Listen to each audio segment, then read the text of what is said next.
Welcome to Demystifying Math. In this lesson, we're going to be graphing a rational function, specifically one that has a point on the horizontal asymptote. We're going to look at the function f of x equals 2x squared over x squared minus x minus 6. The first thing that you always want to do is find any values that cause a function to be undefined, so anywhere your denominator is equal to 0. So we're setting our denominator equal to 0 and then factoring to solve for x. So we get x equals 3 or negative 2, which means that we're going to exclude negative 2 and 3 from our domain. So in interval notation, our domain is from negative infinity to negative 2, and then we have another interval from negative 2 to 3, and a third interval from 3 to infinity. We're using the soft brackets to exclude the negative 2 and the 3. So let's look and see what happens to our graph as x approaches negative 2. We're going to plug in values very close to negative 2 to look at the behavior of the graph. So at negative 2.1, we plugged it into the f of x function and got out 17.294. At negative 2.01, I have 161.28. And even closer to negative 2, at negative 2.001, I have 1,601.3. These numbers appear to be approaching positive infinity.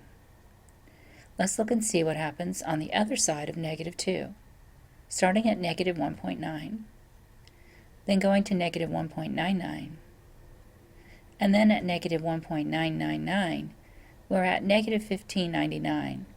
Those series of numbers appear to be approaching negative infinity. So x approaches negative 2 from the left, y heads toward positive infinity. As x approaches negative 2 from the right, y heads to negative infinity. This tells us that we have a vertical asymptote at x equals negative 2. Okay, we also had an undefined value at 3. So let's take a look at the graph and see what happens as x approaches 3. At 2.9, we're at negative 34.33. At 2.99, we're at negative 358.3. And at 2.999, we're at negative 3,598. Those numbers appear to be approaching negative infinity. Let's look and see what happens on the other side of 3. At 3.1, you have 37.686. At 3.01, we're at 361.68. And at 3.001, very close to 3, we're at 3,601.7. So those numbers appear to be approaching positive infinity. So we can say that as x approaches 3 from the left, y heads to negative infinity, and as x approaches 3 from the right, y heads to positive infinity. So we also have a vertical asymptote at x equals 3. So in this case, we have two vertical asymptotes. Now we also want to look for our horizontal asymptote. And we can do that algebraically by dividing each and every term by x squared, and then simplifying each one of those terms. So for the 2x squared over x squared, you have 2. And for the x squared over x squared in the denominator, you get 1. X over x squared reduces to 1 over x. And the 6 over x squared stays the same. Now you want to analyze the graph to see what happens as x gets infinitely large. So the 1 over x is going to head toward 0, and so is the 6 over x squared. So the function itself is going to head toward 2. Or we could say that the line y equals 2 is the horizontal asymptote. There is a rule to help you with this, so you don't always have to do the algebraic analysis. If the degree of the numerator is the same as the degree of the denominator, then all you have to do to find your horizontal asymptote is to divide your leading coefficients. So in this case, we have our leading coefficient of the numerator is 2, and the leading coefficient of the denominator is 1. So 2 over 1, or 2, gives us our horizontal asymptote.